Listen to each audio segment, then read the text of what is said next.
High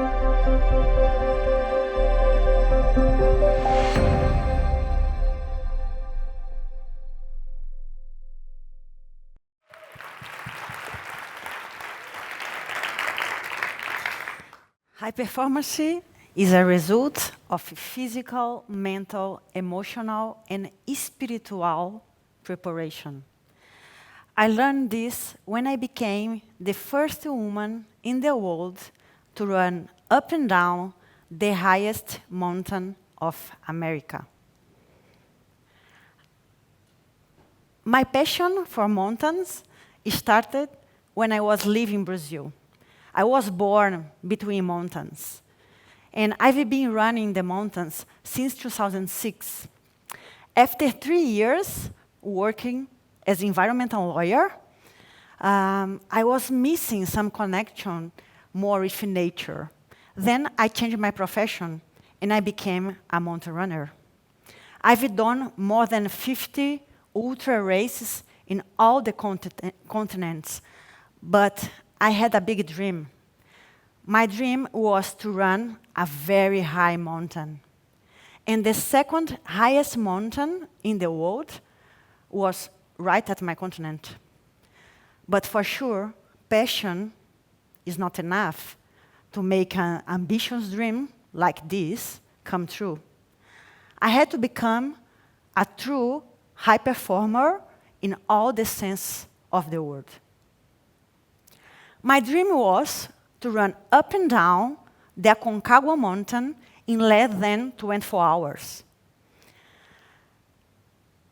Usually, the climbers take 3 weeks. And 90 kilometers is the distance from the entrance park to the summit and back. Many of you here run, right? Some of you even run a marathon. 90 kilometers, for me, as an ultra runner, it's easy. But in Aconcagua's case, it's complicated.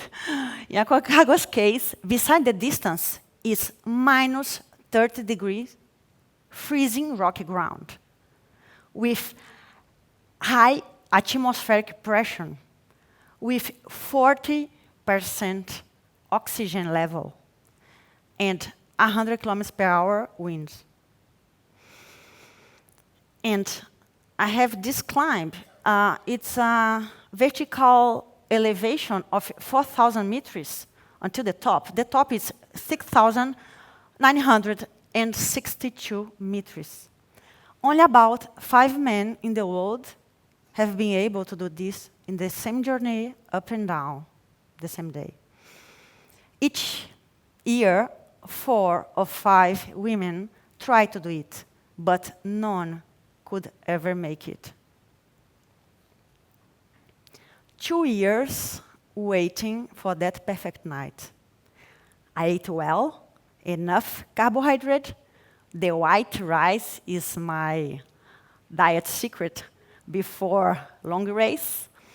All the equipment was in my backpack, and extra jacket, gloves, the spot, my personal satellite, radio, telephone, and all the documents to get in the Aconcagua National Park.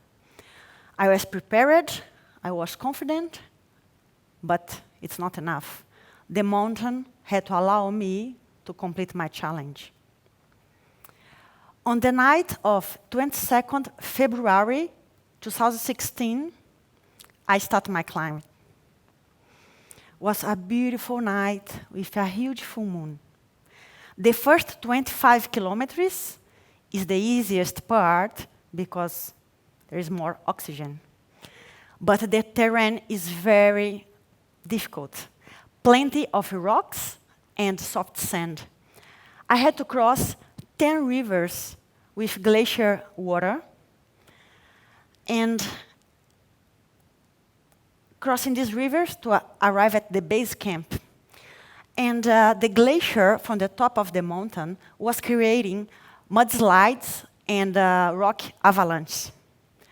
To face it alone, without daylight, and no market trails is delicate and required a lot of concentration. After pass through the base camp is the second part of the climb. And around 5,000 meters of altitude, I started getting dizzy, very cold, unable to open my eyes. I could barely think straight. It was, for me, very tough, and I didn't have energy in my body. But one guide, he was there, and he said to me, Fernanda, what you are trying to do, it's impossible.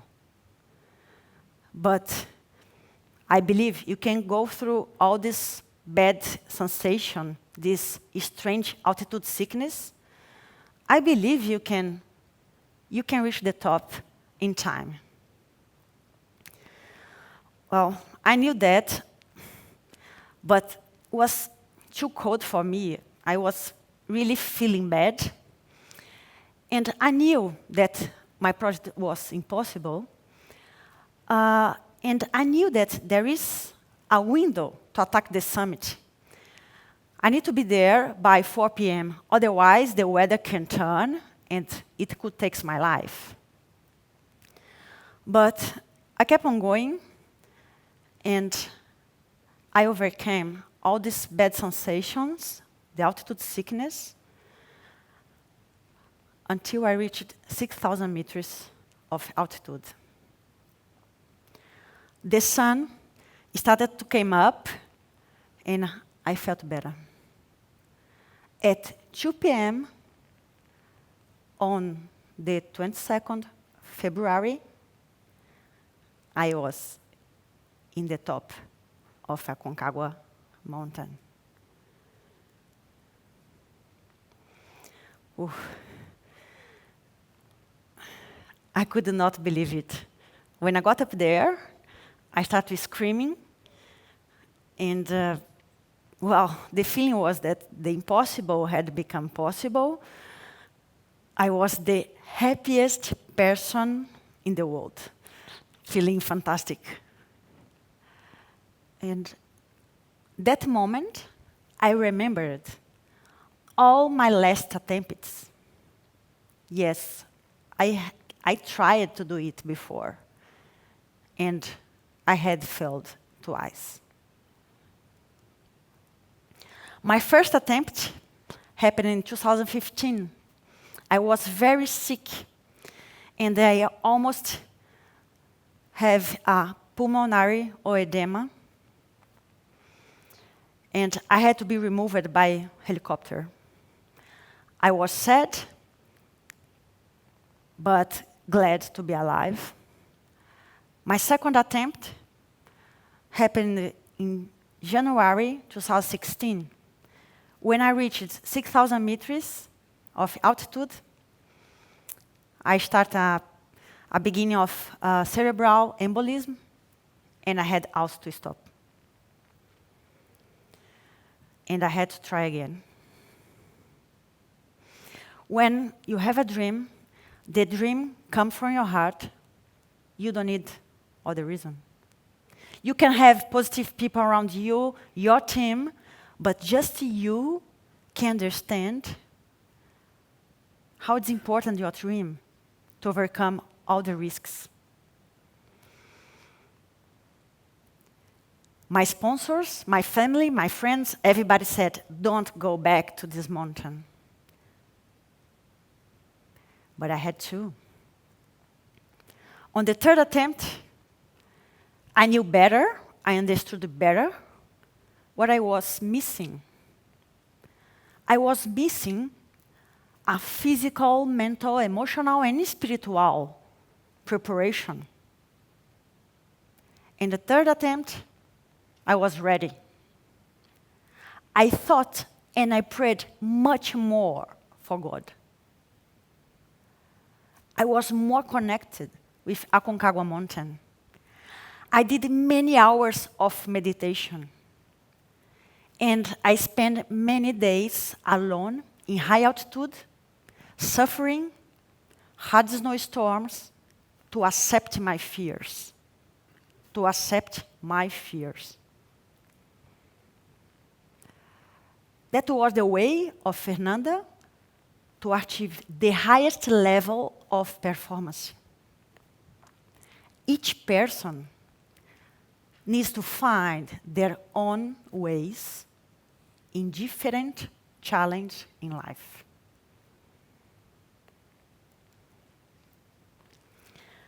Five days before my successful attempt, a Japanese guide had died in the very beginning of the descent.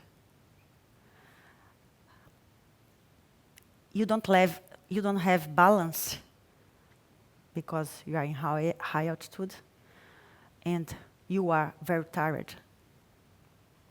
But for me, the most dangerous part of this challenge was in the last 20 kilometers. From 150 meters from me, a huge avalanche of stones came down. I was inside the valley, exhausted, and somehow I ran my fastest speed with my animal instinct and the wild spirit.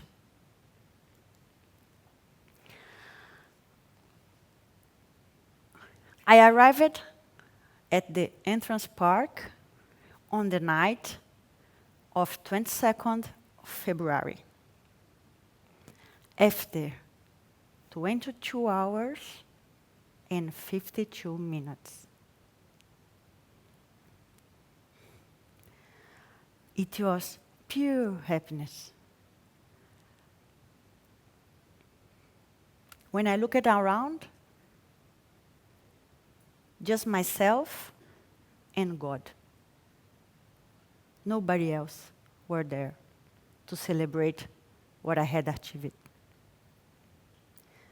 Usually when I win a race, thousands of people and photographers are sharing. Then that moment I realized it was really a personal quest and just only me, just myself to understand the real value of this dream. Now, yes, the impossible had become possible. Humans can achieve more than we believe. And it takes much more than passion. And only depends on us to keep on going and never, never give up. Thank you.